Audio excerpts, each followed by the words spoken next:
What's good, everybody? It's your boy Agent P of the GLP here to give you guys another Nuggets talk recap. And this one ain't going to be a good one. Nuggets have now dropped 4 of 5 games after losing to the Houston Rockets 105-86. Let's go ahead and get into the recap here. It's in-season tournament game 4, and unfortunately with this loss, Denver has now been eliminated from Group B. First quarter, Denver was up 5-0, and then Houston went on a 13-0 run, got the lead up to 13-7. At the 3-minute mark in the first quarter, it was 19-19. Both teams going back and forth, and Jokic was really doing everything, and that was the theme of the night. At the end of the first quarter, Houston actually went up 29-19, ended the quarter on a 10-0 run. Rockets were 5 of 8 from 3, and the Nuggets shot 19% in that quarter. You want to talk about Jokic doing everything? Nuggets had 19 points. Jokic had 14 of them. He had 14 and 8 after the first quarter.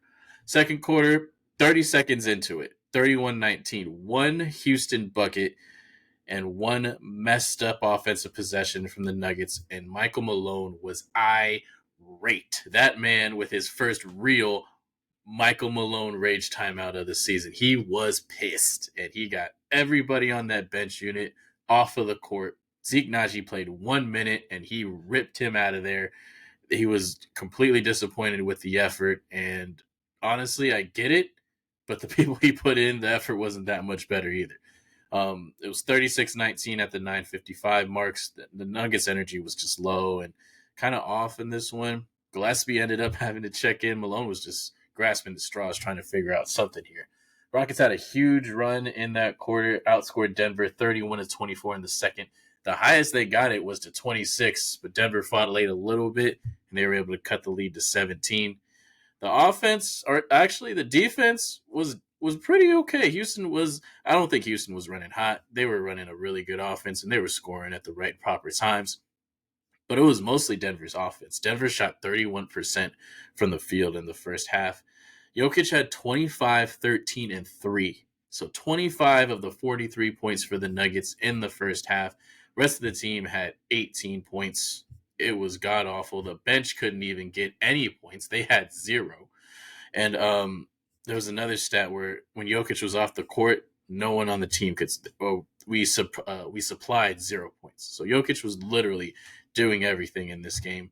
Third quarter, halfway through the third, it's 78-58 Houston. Nuggets just couldn't get any stops. After they had cut the lead a little bit to 15, the quarter actually ended at a 15-point deficit. They won their first quarter and only quarter of the game by 2 points. And it looked like there was a glimmer of hope. We go into the fourth quarter. It looks like there's a glimmer of hope. They cut the lead to 9 at the 7:42 mark, but there were a couple of plays here and there where you like, there's plays that when the other team makes those plays that they gonna win. They had a layup where Aaron Holiday just threw it over his head right under the basket and it went in. There was a loose ball that Şengün got that he put up with a left-handed layup, and that got the lead back up to double digits. It was little plays like that were just, the balls were bouncing in Houston's direction tonight. The loose balls, the hustle plays, all those things were just in Houston's favor tonight. And kudos to them. They played hard. They deserved to have those 50-50 balls go their way. And they didn't only just get that. They played well too, so they deserved it. And after that, Denver never got the lead under double digits, and Houston won the game 105-86. This got the Nuggets record to 2-2 in the in-season tournament, and they are now eliminated from Group B. And it's a little disappointing.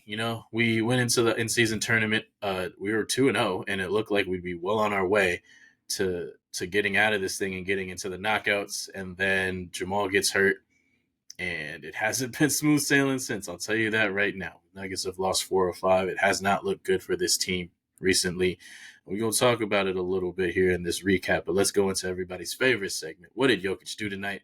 Nearly everything. He had 38, 19, and 8 in 42 minutes on 14 of 31 from the field. Jokic really did as much as he possibly could.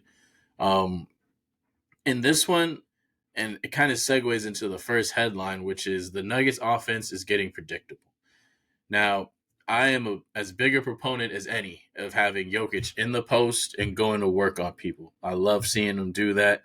But it doesn't really lend itself to us having a blended, cohesive offense. That's why Jokic likes to be at the top sometimes, running dribble handoffs, getting guys involved, and that's how this Nuggets offense ends up flowing freely.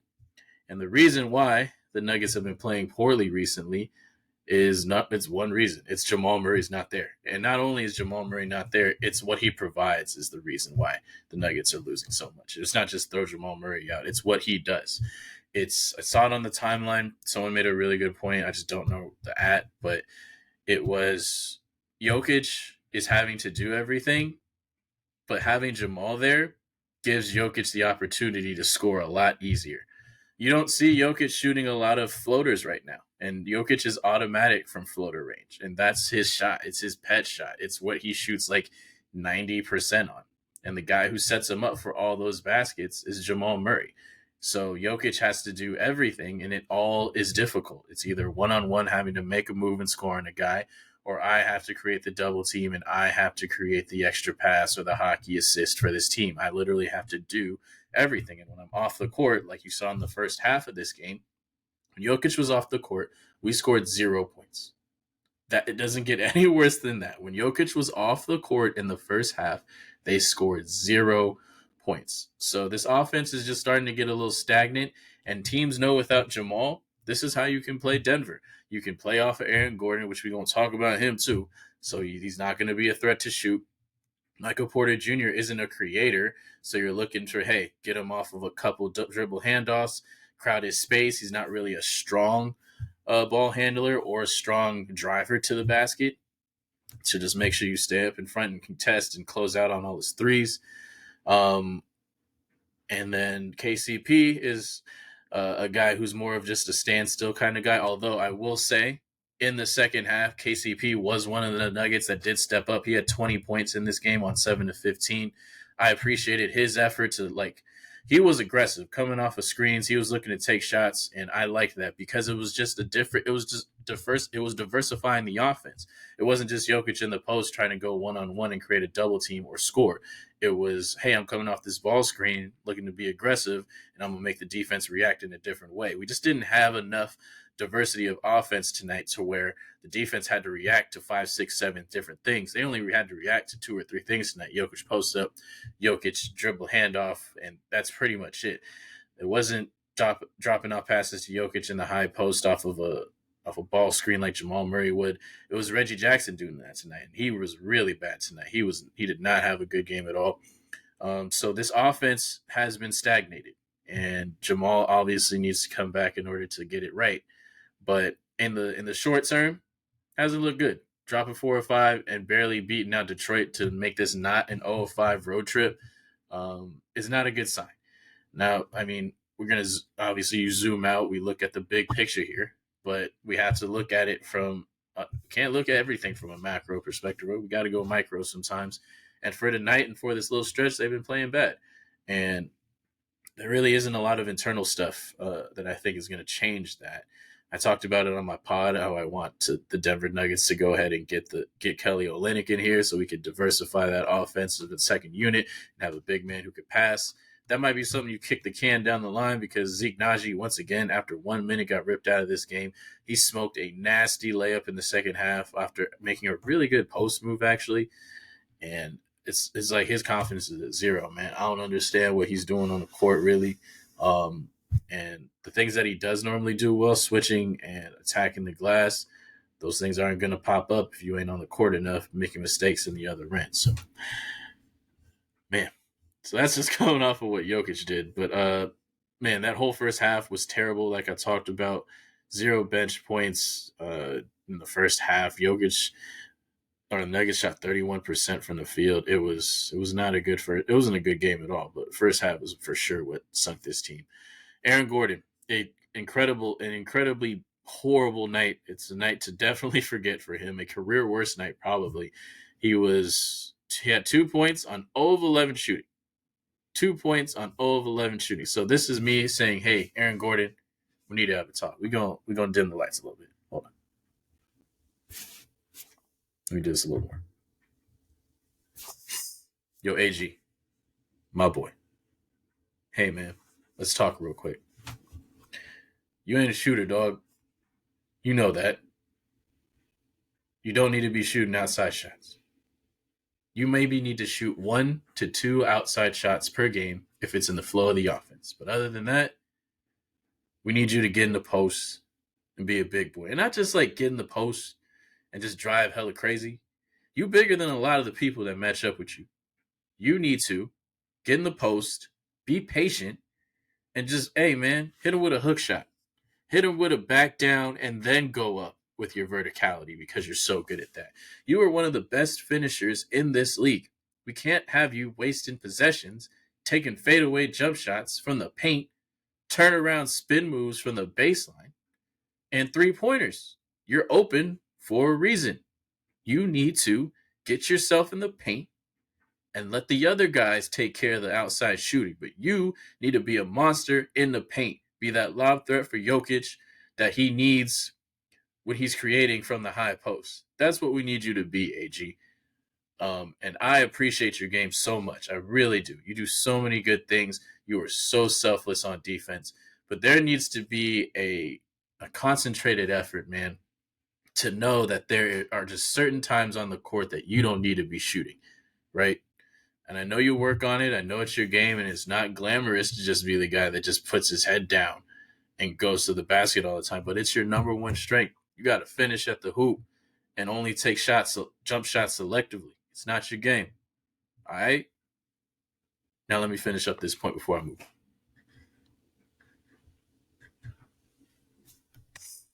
And we back in the light. But Aaron Gordon, we just got to know about these stats real quick before we really nail down the point here. In the last 5 games, so during this Nuggets 4 out of 5, losing 4 out of 5 here, he's been 1 of 14 from 3 and 8 of 19 from the free throw line. He has to be more selective. I love Aaron Gordon's game. I love what he provides for this team. But in terms of the way he shoots jumpers, it always feels like that's a possession that more often than not, it feels like a possession that the offense or the defense is going to be okay with. Like you see all the options on the court, Jamal Murray jumper, a Jamal Murray drive to the basket, Jokic floater, Jokic jump shot, Michael Porter Jr. 3, KCP 3. All those options are things that teams don't want to give up. But an Aaron Gordon wide open 3, the team is more than willing to give that up. So we need him to just have a little bit more. I just want him to be a little more selective with the jump shot because, as I've said before, he's one of the best finishers in the league. And he needs to be going to the basket and finishing with ferocity.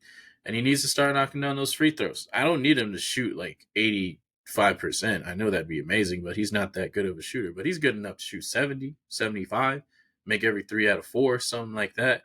I can't have him shooting this poorly from the free throw line. Now, we saw it in the beginning of the playoffs. First 3 rounds, I thought he shot close to 80-something%. He was really concentrated and really on his game shooting from the line. But AG in this last stretch has not been good for us. And I need him to just be more selective with the jump shot offensively and to find ways to be more patient when he's scoring underneath. He's bigger and stronger than a lot of these guys. Hey, man, go up, go strong, get to the free throw line and knock him down. It's a tough stretch for you right now, but I obviously still believe in you. We just got to be a little more selective and keep it pushing from there. Michael Porter Jr. was I don't really think he needs much of a mention. And Jamal Murray is obviously missed by this team. Jamal Murray, what he provides, not only just like, not only from an offensive perspective of running the offense perspective, but just like a dude he's just like ready to go at any moment, right? We don't have a lot of guys with a lot of that, like a lot of FU in their game, a lot of dudes who are like, people say they got that dog in them, right? Not a lot of dudes with this on this team are like that, and that's okay. But Jamal, you do need some, and we are definitely lacking in that department right now. You see a guy like Jalen Suggs. I want to talk about a dude who does not be lacking for ferociousness in his game. That's the kind of guy that like it'd be nice for Denver to have a guy who just plays really hard and goes and gets it no matter what. So, I mean, that's something that Bruce Brown brought last year, something we do miss. I ain't going front. That's something we do miss on this team. But I'm not too worried. Obviously, Jamal Murray comes back. If the Jamal comes back and then we have a stretch like this, then as a team, you want to be a little bit worried. But it's still November. We still ain't gotten to December basketball yet. I'm not concerned. But it's okay to be concerned in the short term. If you're a fan and you're mad right now, you don't have to always be like, oh, we're the champs. oh, it's going to be fine. It's like, you could be frustrated right now. It's okay. It's okay to be frustrated in the moment. And let that let that anger out for right now. It's all good. But I think all of us kind of understand everything is just for now. We all have a pretty good idea on what we know what this team is capable of. And it's just going to take a little bit of time. It's hoping that Jamal stays healthy, and maybe a trade or two is something that this team is going to have to examine down the road, because it's, I think the most telling thing about this stretch is that it's really apparent that when Jamal is out, the drop off for this team is pretty significant, right? And that's why I think a lot of us don't worry too much, because we know that the A level, when all of this is working at its optimal level, this is a championship team. And we know that. So it's okay to know. So we have that in our back pocket, and we feel good about that. But I don't think a lot of us feel good if one of the cogs in the machine is missing. Because Denver is unstoppable, because all 5 of their pieces work together perfectly. It's very akin to the Warriors pre-KD and 2021. The Warriors worked well because all 3 of those guys worked well together. I'm specifically talking about Steph, Clay, and Draymond. On their own, still great, especially all of them in their primes. In their primes, all great players in their own right. But when one player was missing, that would just deter the offense a little bit more than usual, right? If Clay is sitting out, I'm talking probably like 16, I'm talking like 16, 15 Warriors now. Clay sits out, still a great team, but you get to load up on Steph a little bit more, right? Draymond's out.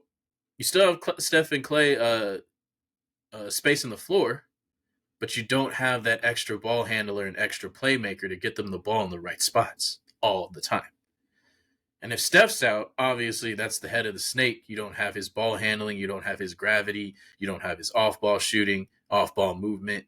All of that just takes the Denver offense down a tick. And that is probably my biggest concern with this team moving forward, is that we have to be healthy if we want to be elite. Because if Aaron Gordon is missing from this team, I'm just telling you, if we picked it apart just like I just did now with the Warriors, if Aaron Gordon's missing from the starting 5, you have a guy who guards big forwards in this league. We won't have someone who can do that on defense. You lose a vertical threat on a lob threat from Jokic, and you lose a guy who's a really good finisher around the paint, a guy who can really punish mismatches when we get those opportunities to him. That takes the offense down a peg. Michael Porter Jr., you're taking away like a 45% three-point shooter from your team. And that shrinks the floor, and that makes it a little bit harder for the offense to work perfectly.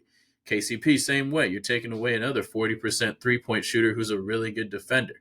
Jamal Murray, we know what it's like right now. We're seeing it. And obviously, I don't even got to say nothing about Jokic. We know what it would look like without him. So that's, in terms of my macro worry, that would be my only one. I don't really see how we can fix that with a trade, considering that all of our first-round picks are gone. We can't trade in consecutive years, so all of them are gone. Maybe second-round picks and Zeke Najee's contract, and that's pretty much it in terms of the assets that we have to move. And maybe if someone's interested in one of these rookies, we'll see what happens. But that's my only really big worry for this team, because I know when we're healthy, we're one of the best in the league. We are an elite team, and we've won a title with that unit. It's when one of them goes down. If anybody goes down, that's when I get a little bit worried. So we'll see how this team copes with that as the season goes on. If somebody steps up, if multiple guys step up, and we can try to turn this ship around, because it's been a rough stretch to say the least. So thank you guys again for listening. This is your boy Leonard Pinckney here with a Nuggets Talk recap. We are eliminated from the in-season tournament, unfortunately. And the next game for the Nuggets will be this Sunday against the Clippers, this Sunday against San Antonio, the first matchup of Jokic versus Wemby. And then the Nuggets have a back-to-back after that. They play in LA on Monday. I will be here for your recaps. Thank you for your time. Have a good one.